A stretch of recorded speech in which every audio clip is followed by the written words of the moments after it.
जासु राज प्रिय प्रजा दुखारी। जिस राजा के राज में प्रजा दुखी होती है, सो राजा अब से नरक अधिकारी। वह राजा नरक जाने का अधिकारी होता है जिसकी प्रजा दुखी हो।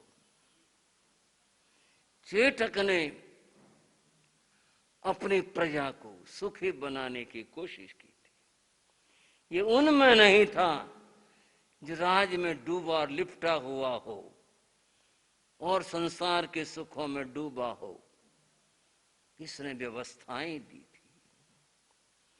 और आपको ये बात मैं निमंत्रण पूर्वक कह रहा हूं, आप किसी इतिहासकार से जरूर चर्चा करना, कहना कि हमारे यहाँ एक महाराज ये कह रहे थे, क्या ये बात सही है? चर्चा करना। आप संसार को जो गणतंत्र है, यह सबसे पहले चेटक ने दिया था। ये आज किसी व्यक्ति की देन नहीं है, चेटक की देन है। चेटक के कुछ मित्र राजा थे, जिनमें 9 लच्छवी और 9 मल्लवी। ये मैं उस समय के हालात बता रहा हूं जो इसके कहने में चलते थे। और इसने सबसे मिल करके कहा, देखो ऐसा नहीं कि मैं प्रमुख हूं और मेरी ही चले, ऐसा नहीं। इसने कहा था सब लोग अपने अपने कर्तव्य को निभाओ। एक शब्द उसने दिया था, उसका नाम था छंद। ये कविता वाला छंद नहीं। इस छंद का अर्थ आज जो वोट है, वोट वो होता था। उनमें वोट डाला जाता था, भाई इस बार 1 वर्ष के लिए हमारा प्रमुख ये व्यक्ति रहेगा। और ये सब उसकी आज्ञा में चलते थे। और अपनी जनता के लिए सभी ने व्यवस्था बनाई थी, कोई आदमी दुखी न रहे, कोई भूखा न सो पाए, इस बात की व्यवस्था थी। और ये भी व्यवस्था थी सुरक्षा की, हम अपनी प्रजा को पूरी व्यवस्था देंगे, सुरक्षा देंगे।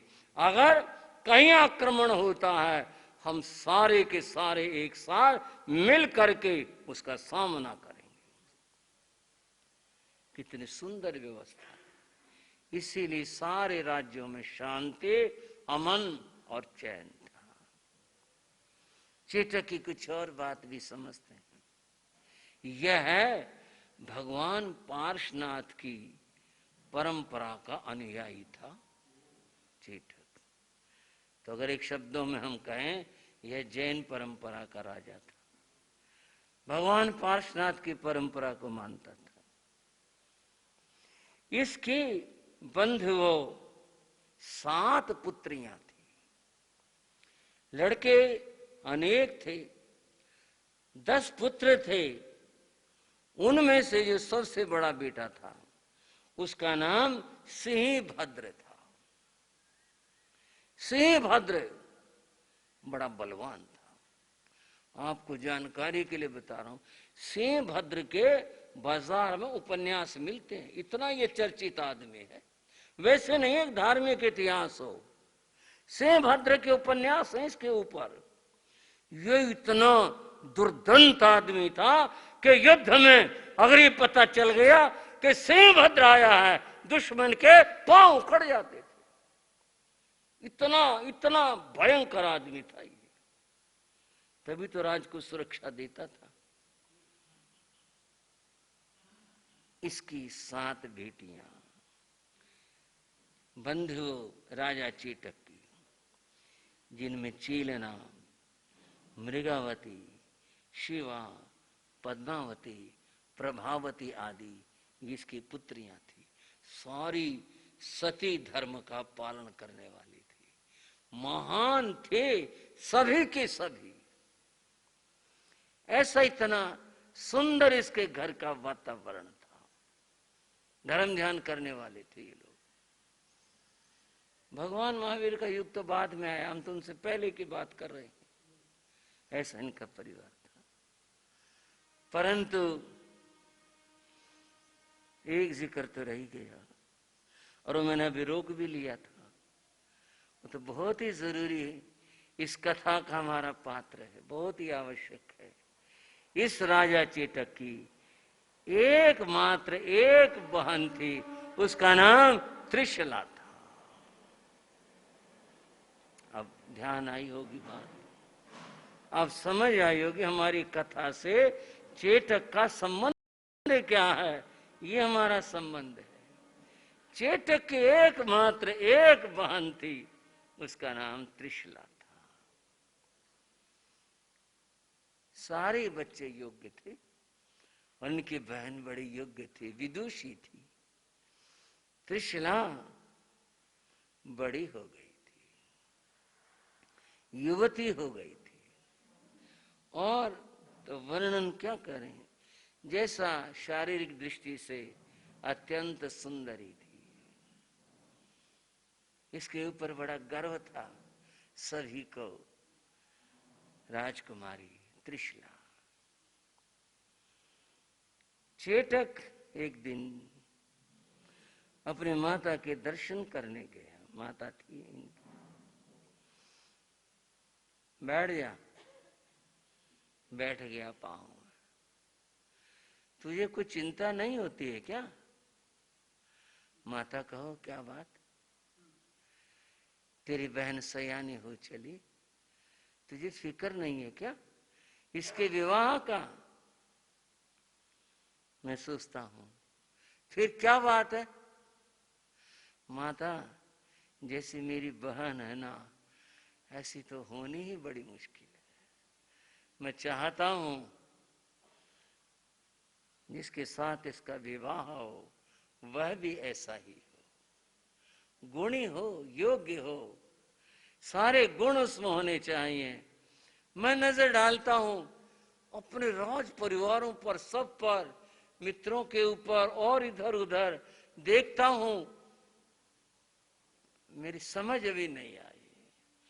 तो तू सोच और आगे सोच, ये भी तो जरूरी काम है।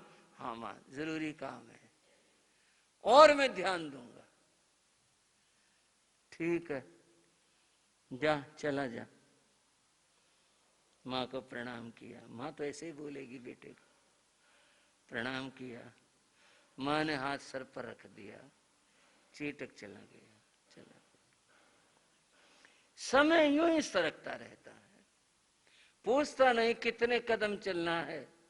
समय के कदम ये दिन है, पूछता नहीं है, समय तो चलता रहता है, चलता रहता है। और समय के साथ कहाँ है, समय का पहिया चलता है। इस पहिए के साथ क्या क्या बदलता है, मौसम बदलते हैं, व्यक्तियों के भाग्य बदलते हैं, और वस्तुओं में परिवर्तन आता है, बड़ा कुछ होता है। एक दिन बड़ा सुहाना मौसम बना, बादल आए, ठंडी हवा चली। मेरे पूज्य गुरु जी ने प्रकृति का वर्णन किया, आहा आहा बादल आए। मैं अपने गुरु जी की कलम की बात बता रहा हूं। आहा आहा बादल आए, कैसा रंग सुहाना है, लगता इनका कितना अच्छा घूम घूम कर आना है, कितना सुंदर लग रहा है। ठंडी हवा चली, बादल आए, बड़ा अच्छा मौसम बना। त्रिशला अपने सखियों के साथ बैठी हुई थी महल में, बात हो रही थी सखियों की। एक बोली, त्रिशला, हाँ बहन, आज तो मौसम बड़ा सुंदर है, बहुत अच्छा है। तो फिर आज तो मन कर रहा है, चलो कहीं वन में घूम करके आते हैं, कहीं चला जाए, घूमने के लिए चला जाए, वन विहार किया जाए, ऐसा मन है। औरों ने भी हाँ भरी। हाँ त्रिशला, आज तो बाहर चलें, वन में चलें, मोर नाचते हुए मिलेंगे, पक्षी चहचहाते मिलेंगे, और अगर कहीं बूंदे आ गई फिर तो बात ही क्या है, कितना अच्छा सुंदर वातावरण होगा। चलो वन भ्रमण के लिए चलो। चल पड़ते हैं, कोई बात नहीं, सबका मन है, चल पड़ते हैं। त्रिशला ने एक आवाज दी, सेवक उपस्थित हो गया, हाथ जोड़ के खड़ा हो गया। राजकुमारी जी, आदेश, हमें वन भ्रमण के लिए जाना है, रथ लेकर आओ। वो जमाना रथ और गाड़ियों का था, आज कारों का जमाना है, वो जमाना रथ का जमाना था। सेवक गया और एक राज रथ तैयार करके, अर्थात घोड़े जोत करके, वो सब जो कुछ बिछाने का करने का होता तैयार करके ले आया। रथ राजमहल के बाहर खड़ा हो गया। उसने सूचित किया, राजकुमारी जी रथ आ गया। अच्छा, कैसे थे वो लोग, कैसे कैसे थे वो लोग।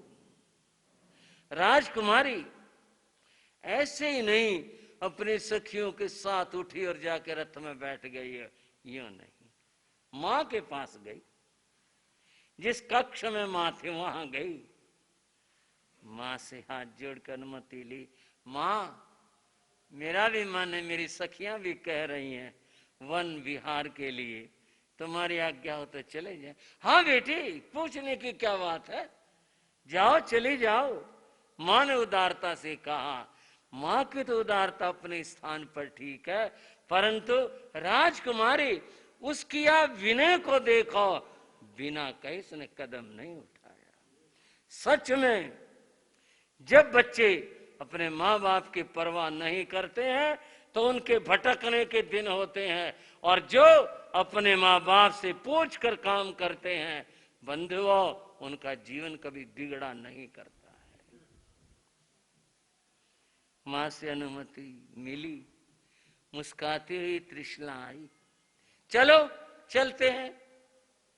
माँ ने अनुमति दे दी।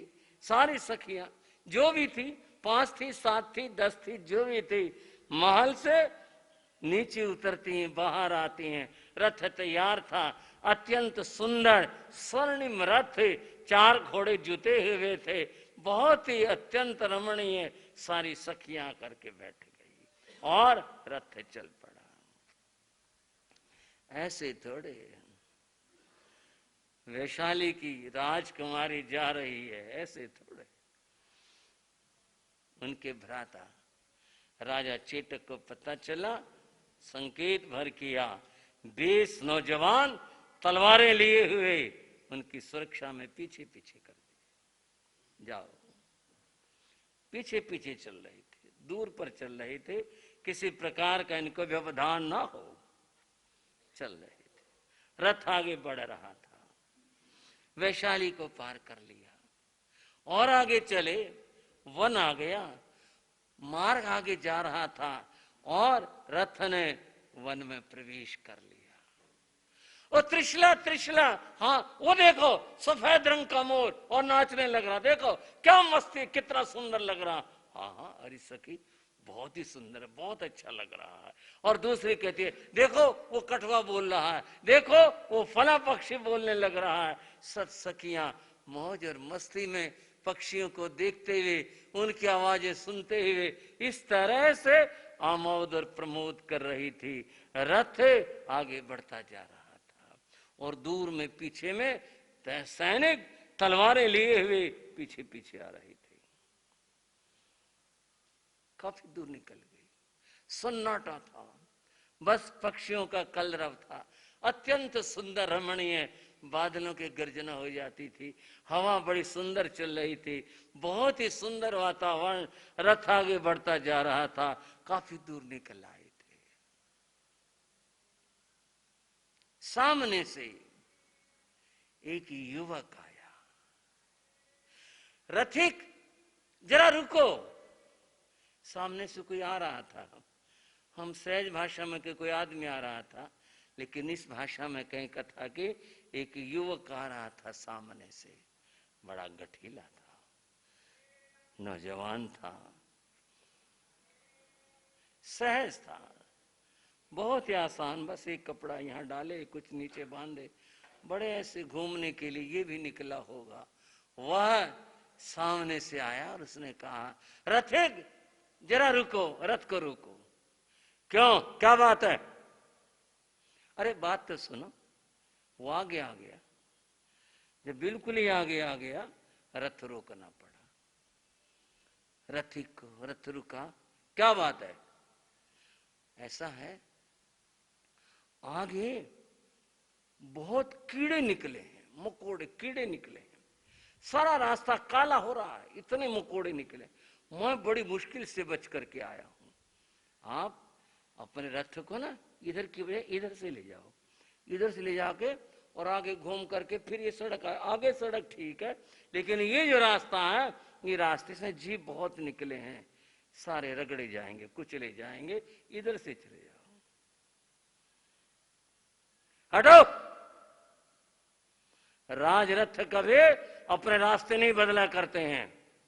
अरे मैंने तुम्हें कुछ कहा है क्या? मैंने तो कुछ नहीं कहा, मैंने तो बात बताई है, आगे बहुत जीव हैं, सारे मारे जाएंगे, जा चल काम कर। और उसने एक फटकार लगाई और घोड़े उछल कर पड़े। अगर वो सावधान ना होता तो घोड़े कुचल कर आगे चले जाते उसको। 4 घोड़ों का रथ था, घोड़े बड़े बलिष्ठ थे। एकदम मुसीबत आ पड़ी। युवक ने देखा घोड़े उसके ऊपर चढ़ जाएंगे और उसे कुचल देंगे। युवक क्या, बिजली की तरह से उसने हाथ बढ़ाकर लगाम को पकड़ लिया और घोड़ों को जहां का तहां जाम कर दिया। रथ रुक गया। रथिक ने जैसी स्थिति देखी, हमारा रथ रोक दिया, उसके मन में कई आशंकाएं आई, कौन है? और वो जोर से चिल्लाया, सैनिकों